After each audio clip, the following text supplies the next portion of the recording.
Bonjour, aujourd'hui j'ai envie de vous parler des acouphènes pour mieux les comprendre. Déjà, la première chose à faire lorsque l'on a des acouphènes, c'est d'aller voir son médecin généraliste qui, lui, va vous diriger vers un ORL. Et l'ORL, il va vous donner un traitement efficace. Et normalement, ça devrait être quasi systématique. L'ORL devrait vous orienter vers un thérapeute. Pourquoi?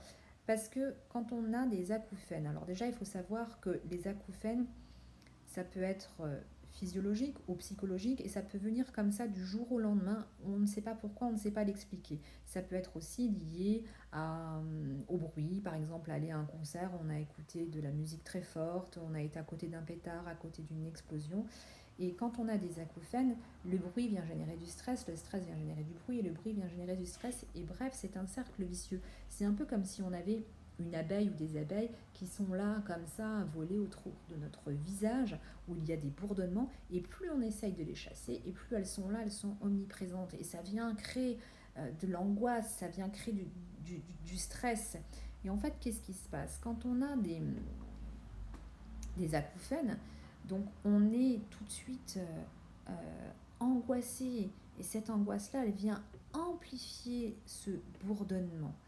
Donc le but dans la thérapie, c'est de vous apprendre à apprivoiser ce bruit. Je dis bien apprivoiser parce que, encore une fois, on n'est pas des marabouts, on n'est pas des magiciens. On ne va pas du jour au lendemain vous enlever complètement les acouphènes. On va par contre vous aider à vivre avec, à l'apprivoiser. Je vais vous donner un exemple. Vous avez la personne qui vit en ville, le citadin. Bien, le citadin, lui, il est habitué au bruit.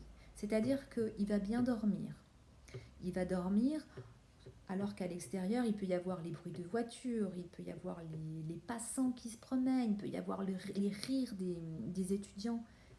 Par contre, celui qui vit à la campagne, qui est habitué à dormir dans le calme le plus total, il se retrouve par hasard du jour au lendemain, pour X raisons, à dormir en ville, à l'hôtel ou chez un ami, peu importe. Eh bien, il va focaliser son attention sur tous les bruits. Et ces bruits vont être angoissants, ils vont être stressants. Et ça va empêcher la personne de dormir.